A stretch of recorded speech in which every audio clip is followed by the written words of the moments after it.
ang on-the-spot na tugon at aksyon sa inyong mga sumbong at hinaing. Hashtag Palatawag. Hashtag Palatawag number 2. Nasa Zoom. Via Zoom. Po si Darlon from Cavite City. At ito po ang kanyang salaysay. Dear Chief Acosta, ako po si Darlon taga Cavite City. Hihingi po sana ako ng tulong sa inyong programa tungkol sa nangyari sa akin. Naghanap po kasi ako ng investor o mahihiramang pera o loan online, ako online na naman, para sa aking maliit na negosyo. May nagpahiram po sa akin ng 300,000 pesos na kailangan ko pong bayaran ang interes sa loob ng 6 na buwan sa halagang 45,000 pesos kada buwan o 270,000 pesos.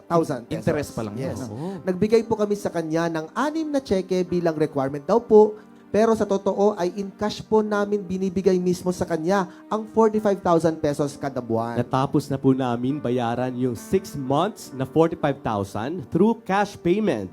Pero dahil po humina yung negosyo ko, hindi ko po kinayang magbayad ng buo. Kaya after po nun, 100,000 lang po muna ang naibayad ko sa kanya. Tapos ang sabi po niya, iikot daw po ulit ang panibagong 6 months na pagbabayad para sa panibagong interes sa halagang 30,000 pesos kada buwan para sa natitirang 200,000 pesos na hindi ko pa po nababayaran. Sobrang nahihirapan na po ako. 370,000 na po ang total na nabalik ko, pero kulang pa daw po ako ng 200,000. Nakiusap po ako sa kanya na sana ay wala ng tubo at uunti-untiin ko pong bayaran ang natitirang balance, pero ayaw po nilang pumayag at tinatakot po nila ako na patatalbogin daw po nila ang mga cheque na ibinigay namin sa kanila at kakasuhan kami ng BP22. Pero ang totoo ay nagbayad naman po kami sa kanila ng cash. Tinatakot po nila ako ngayon. Sana po ay matulungan niyo po ako kung ano po ang dapat at pinakamabuti kong gawin. Maraming salamat po. Yung tinatawag na 5-6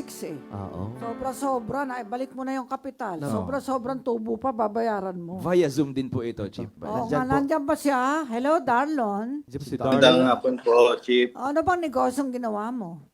Ano po, kapihan po, Chief. Kapihan. Bukas pa ba, kuya, yung kapihan mo? Sarado. Opo, bukas pa po siya, bukas pa po. Alam mo, kailangan mag-ayos kayo sa PAW eh. At sana ipag-pray over natin na may mga congressmen tayong gumawa ng batas sa senador. Na may pagkakulong yung mga nagpapautang ng sobra-sobra ang tubo. Pag may pagkakulong yan, wala na magsasamantala eh. Di ba? Take advantage po kasi nila, Chief, yung pangangailangan ng tao. Oo nga, Pag ganyan na, naipit na. sasamantalaan eh. Oo. May kilala ako, yumaman talaga sila dyan. Sa palengke siya nagpapautang. Pero sobra-sobra tubo. Maganda palang negosyo. Oo, kawawa yung mga nagtitinda sa Magpapautang, palengke. no? Oo. Talo Negosyo. ba yung mga Nga Indiano po. na nagpapautang eh. Daig pa nga po. Kaya nga, Marlon, makapag-ayos ka dyan. Kasi, doon sa sinabi mo, halos naibalik mo na yung 300K, di ba? Sa naibalik mo? Pinasino po yung At principal cash po payment. na balik ko na. Eh, di pinaghahanap buhay mo lang siya. Oo nga po, yung natitira po kasi na 200K, kailangan ko raw po maibalik ng itong katapusan para kaliwaan namin ibabalik yung cheque na binigay namin para hindi niya po patalbugin, ipasok. Kaliwaan daw po, bigay po namin yung natitirang balance namin sa katapusan. Magkano balance sinisingil sa'yo?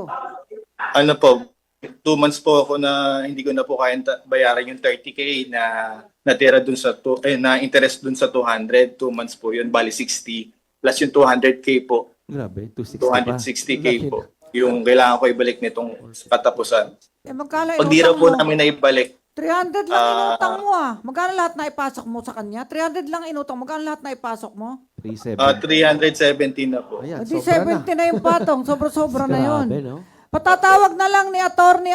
Sino bang lawyer pwede Nasa na? Zoom po si Cavite, Attorney. Cavite. Attorney Marjorie, Marjorie. nasan ka na? Ayan. Ayan. Tulungan mo nga ito si Darlon. Kawawa naman. Ha?